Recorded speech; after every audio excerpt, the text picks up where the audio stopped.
Good evening, my name's Heath, and I'm going to be talking about catching night before dawn, which I think is a metaphor for my creative process. I'm a songwriter, I'm a teacher, but learning to notice when those creative ideas are sliding into your head and stopping everything else and getting them before they disappear. The next slide that's coming up is a picture of my first band photo that I took of myself.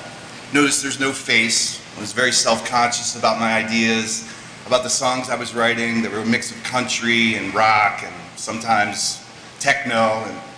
And I was really unsure of myself, and that's why I'm here to talk, because I think that's a journey worth talking about. I think a lot of people have creative ideas and aren't willing to kind of accept them and pursue them. Jumping backward a bit, that's my grandfather. He was a tile mason, but he was also a bluegrass player. And he gave me my first guitar and several guitars after that. And when I was living in Colorado, I started hearing a lot of bluegrass and started calling him over the phone. And we ended up playing together a little bit. I inherited his banjo.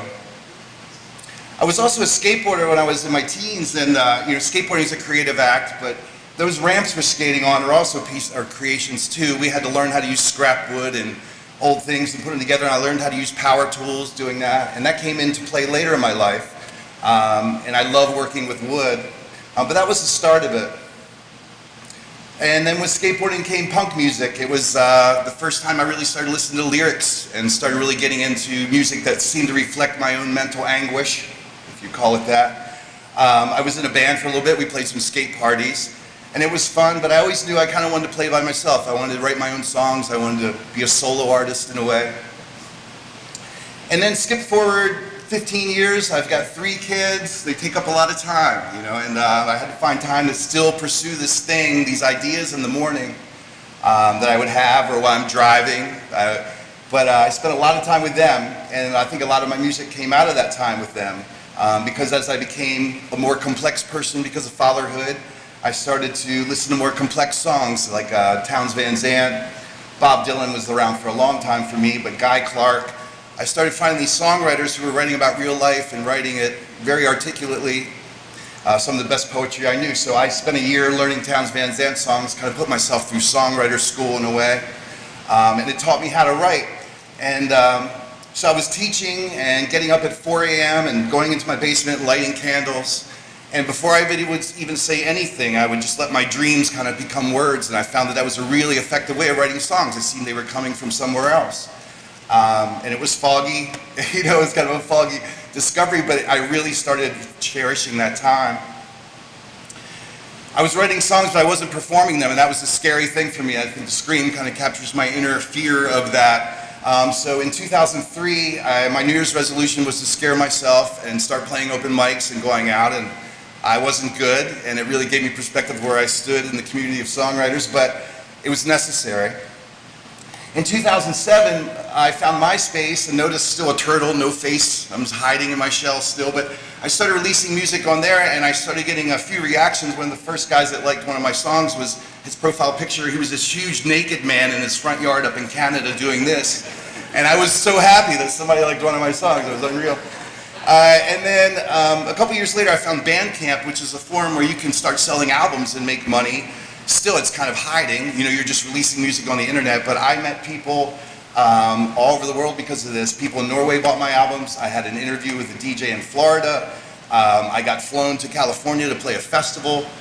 I started getting written up in both national and local things, and I thought, oh wow, this is great. But it was actually kind of a bad thing for me because I was still making all types of music. I wasn't just Old Sleeper, that's my band name, but I was making different kinds of music. So I had to invent what I felt like a new personality and record these weirder songs under that moniker, and that was Jelly Spine Jenkins, which indicates still fear.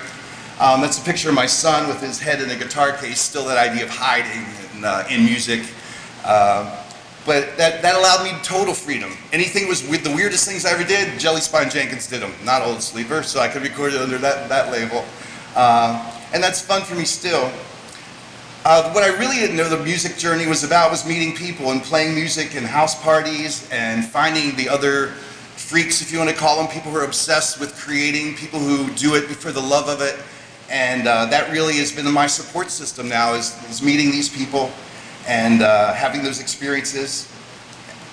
And also gifts. These guitars, with the exception of the top, I built the top one in the middle, but people giving me instruments because they like my music, way better than money, way better than money.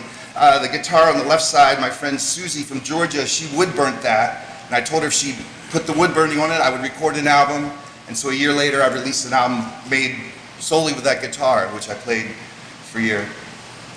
I'm a teacher in New Holland, and so driving to work, I passed some of the most beautiful country, I think, in the United States. And I kept having these glimpses. I got to pull over and take pictures, and I started doing it, and it's another outlet. On my way to work, I will stop. I will be late for work if I need to get a picture. That usually doesn't happen, though. And then that woodworking thing, I build barnwood furniture now. That cabinet sitting next to me, these were pieces of wagon wood I found in a stream after a flood. I'm like, I'm gonna build something with these. And so I build the things I see in my head. They kind of look like my ideas, and I've become more comfortable just following that pursuit, you know, and just, again, those old skate ramps, that's where it led. To the present, I've released over 20 albums. I love playing around Central PA. That's where my songs, I feel, originate. They come from the people around here. I still feel kind of torn in two directions. You know, that's one of my album covers, kind of indicating this pool of creativity that seems to distract me from life. The gentleman on the right is Leo Bonji. He's a rapper from England. He sampled one of my songs. I didn't even know. It was a song I wrote like 5 years ago. His record company reached out and sent me a check. That was pretty cool. The girl on the left, Heidi Harris, I recorded this album with her over the internet. We never talked. We still have never talked. But we made a Hawk Horses album, and it's cool. But I'm no longer that shadow behind the banjo. On nice days in downtown, I'll play out in front of Market and meet people and talk to them and get tips. I'll walk the streets of New Hope if I'm playing there and just meet people and talk. But I've become comfortable with those weird ideas, the creativity that seems to not stop. So, thank you.